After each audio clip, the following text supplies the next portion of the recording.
Hi guys, welcome to today's video. In today's video, we'll look into a scenario in which Ukraine forms an empire. We will start with the current boundary between Russia and Ukraine, which has changed slightly due to occupations. But due to this, in this scenario, it's going to be in the favor of Ukraine very much. As if it wasn't, well, there's no way they're taking back land. They would lose land at the beginning. It wouldn't be very great. As they push the Russians back. That's how we're going to start the video. They eventually kick the Russians out of Crimea and eventually out of the Donbass region, which by this time Russia's very destabilized. People are angry and everything. Ukraine takes this as a prime opportunity to do an offensive. Test their abilities. They go around their border, creating a zone to protect their towns better. And then they head towards Volgorod, and they lead an encirclement, and they take over the city. When they take over the city, they move towards the border of Kazakhstan. They move in from Crimea as they cross, navally land there. And they manage to take a lot of land. But they stop around here. They eventually have to stop, as well they're not advancing further, and they can easily hold this position, as that's mountains. And they move out from here with a few 100,000 troops to move towards Moscow, with them managing to start to encircle Moscow. They even take it. Also keep in mind, none of this is realistic, but if it was, well yeah. With Ukraine making a trip around and landing in Kaliningrad, Russia surrenders because there's no point in fighting left. And let's see what Ukraine does in the treaty. He managed to take huge swaths of land. This is a major success. Although this looks bad on the borders, just to let you know, they're at their second target. And I just realized I kept them at blue. I need to turn them to red now, because as we know, they were attacked at the beginning. So, yeah. Now, if they're attacked, we'll just keep them solid red. Because why not? Because they're now aggressive. And with their puppet, I guess they would call it Volgorod. Volgar. Yeah, that's what they would call it, Volga. Let's just call it Volga, because it sounds like a good name, and I feel like it makes sense. And yeah. Now for the Belarusian offensive. And they move into southern Belarus. They move in from this land they just annexed. Their goal is to create the Ukrainian Empire, and they're going to do whatever it takes. As they manage to encircle a big chunk of Belarus, their plan is to expand into, Central, Eastern, and Balkan territory, with them declaring war on Lithuania. Poland gets angry at this. And they make a tiny offensive, Poland does. Although in Belarusian territory, they fail to make any advances.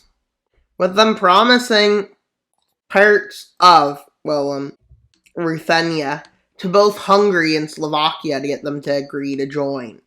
That's kind of a bit of a bad idea what they're doing right now, because, Lithuania falls. Their capital kind of falls instantly, basically. And Poland's military collapsed, except the Polish soldiers not in Poland, but that front line collapsed. So, they're forced to invade Hungary and Slovakia. They're planning on going into Romania, Moldova, and Latvia still. Because, border-wise it would look bad if they annexed Estonia, I guess. And let's see the Latvian offensive. Considers as important. And they're also preparing for the Romanian offensive as they do this, which probably will go smooth with all the allies. Russia can't really do anything to stop them from entering Transnistria and then into Moldova. As they enter Transnistria and then into Moldova, like I just said. As they open a frontier in the north and one in the south, and they quickly take the coast without any needs for Bulgarian help. Even though I don't think Bulgaria could do much. Bulgaria likes this piece of land. They once had it, I think. Or something. As well, there's some forces somehow in Serbia, but Serbia doesn't care for some reason. With Romania eventually falling without being able to make any, and I mean any, offensives. Great for them. Now let's see how the peace treaty looks. An empire. Maybe we can look at regions of Ukraine and what they've gave it to. They've allowed lands for the Slavic region, the non-Ukrainian region. With this being Poland, Slovakia, and Russia. Lithuania, Latvia, the Romanian state, the Hungarian state, well, I can't even draw borders well, the Byelorussian state, the other Russian state, and then the rest is a Ukrainian state. But the Ukrainian state is divided into, well, Crimea, Donbass and southern, western Ukraine, southern Ukraine, and northern Ukraine, with the Polish being south-north, the Lithuanian, Latvian being like this, the Belarusian being split like this Russian being split like this. And you kind of get the point. Everything's split much more than you would think. And that's all the states, guys. Well, of course, there's more states in one of the regions, and you kind of get the point. There's lots of states here, but some of these states aren't that important, so yeah, we can just get rid of them as we continue talking. So this would be a lot of land. So at this point, Ukraine would have to figure out how to make it so, well, Imperial doesn't start revolting. Because if Imperial started revolting, that could be a bit of a problem.